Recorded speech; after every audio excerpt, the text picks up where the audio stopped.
নমস্কার আমার ইউটিউব চ্যানেলে। আজকের প্রশ্ন হলো 1 থেকে 1000-এর মধ্যে সমস্ত জোড় সংখ্যা এবং বিজোড় সংখ্যার গড় কত হবে?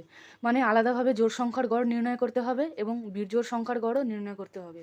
তো চলুন আগে আমরা একটা ছোট রেঞ্জ নিই। ঠিক আছে? যেমন দুটো জোড় সংখ্যা নিলে বা দুটো বিজোড় সংখ্যা নিলে তাদের গড় কী করে পাওয়া যায় সেটা আমরা দেখে নিই আগে। উত্তর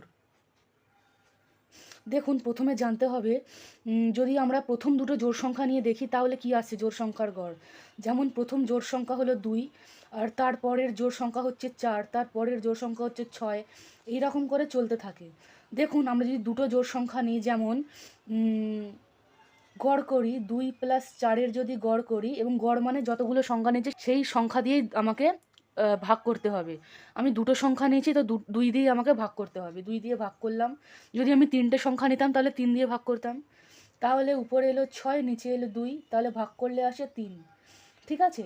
তার মানেটা কি? যদি আমি জোড় সংখ্যা দুটো নিই তাহলে তার গড় আসবে 2 + 1, 3। 2-এর সাথে 1 যোগ করে দেখুন 3 আসছে। ঠিক আছে? আমি একটা রিলেশন তৈরি করার চেষ্টা করছি যে কিভাবে কতগুলো সংখ্যা নিলে তার সাথে তার গড়টা কিভাবে আমি তা ম্যাচ করাতে পারি। ধরুন আমি 3টে জোড় সংখ্যার গড় বের করছি। প্রথম 3টে জোড় সংখ্যার গড়, ঠিক আছে, 2 + 4 + 6, এবং যেহেতু 3টে সংখ্যা আছে তাই 3 দিয়েই ভাগ করব। তাহলে গড় কত এলো? উপরে 12, নিচে 3, কাটাকুটি করলে আসবে 4। ঠিক আছে? দেখুন, সংখ্যা নিয়েছিলাম 3টে কিন্তু গড় এলো 4। তাহলে গড়টাকে আমি কিভাবে এক্সপ্রেস করতে পারি? 3টে সংখ্যা প্লাস 1, মানে যতগুলো আমি সংখ্যা নেব তার গড় বের করতে গেলে সেই সংখ্যার সাথে আমাকে 1 যোগ করে দিতে হবে। ধরুন আমি 100টা প্রথম জোড় সংখ্যা নিয়েছি, তাহলে 100টা জোড় সংখ্যার গড় কী হবে? 100 + 1, এটা এলো 4। তাহলে আমার 1 থেকে 1000-এর মধ্যে কতগুলো জোড় সংখ্যা আছে? দেখুন, 1 থেকে 1000-এর মধ্যে যত সংখ্যক জোড় সংখ্যা থাকে তত সংখ্যক বিজোড় সংখ্যাও আছে। ঠিক আছে? কারণ 1000 হচ্ছে জোড় নাম্বার। ঠিক আছে? ওটাকেও কাউন্ট করতে হবে। তাহলে 500টা জোড় সংখ্যা আছে। ঠিক আছে? তাহলে 1 থেকে 1000-এর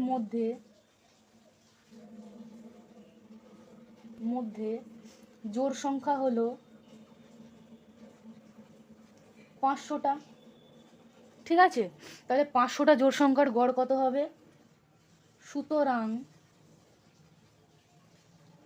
500 জোড় সংখ্যার গড় হবে 500 + 1, 501। খুবই সহজ। ঠিক আছে? এই সমস্ত ট্রিক্সগুলো যে কোনো পরীক্ষায় খুবই কাজে দেয়। ঠিক আছে? এটা একটা উত্তর হলো। এবার আমরা দেখব, আমরা যদি বিজোড় সংখ্যা নিই তাহলে তার গড়টা কী করে পাওয়া যায়। ঠিক আছে? ধরুন আমরা প্রথম দুটো বিজোড় সংখ্যা নিলাম 1 আর নিলাম 3। ঠিক আছে? এর গড় কী করে বের করব আমরা? দুটো সংখ্যা নিয়েছি তাই 2 দিয়ে ভাগ করতে হবে। 3 + 1 এলো 4, তাকে 2 দিয়ে ভাগ করলে 2 আসে। তাহলে দুটো প্রথম বিজোড় সংখ্যার গড় 2 এলো। এবার ধরুন আমরা 3টে বিজোড় সংখ্যা নিই, তাহলে গড় দেখব কত আসে। 1 + 3 + 5, এটাকে 3 দিয়ে ভাগ করতে হবে। তাহলে কত এলো? 9। 9/3 করলে 3ই আসে। তাহলে 3টে বিজোড় সংখ্যার গড় 3ই এলো। এর থেকে আমরা কি বুঝলাম? যতগুলো বিজোড় সংখ্যা নিচ্ছি তার যদি গড় নির্ণয় করি তাহলে এক্সাক্ট সেই নাম্বারটাই আসে। ধরুন আমি 100টা বিজোড় সংখ্যা নিয়েছি, 100টা বিজোড় সংখ্যার গড় আসবে 100ই। 100। আশা করি বুঝতে পারছেন। তাহলে আমার যেরকম 1 থেকে 1000-এর মধ্যে জোড় সংখ্যা হলো 500, বিজোড় সংখ্যা হচ্ছে 500। তাহলে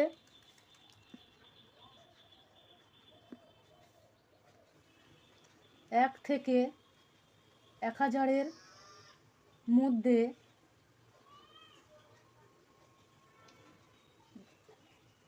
বিজোড় সংখ্যা হলো 500। সুতরাং 500 বিজোড় সংখ্যার গড় কত হবে? 500ই হবে। ঠিক আছে? এই দুটো লাইন হচ্ছে আমার কাছে সবথেকে ইম্পর্টেন্ট। আশা করি আপনারা সবাই বুঝতে পেরেছেন। ধন্যবাদ ভিডিওটা দেখার জন্য।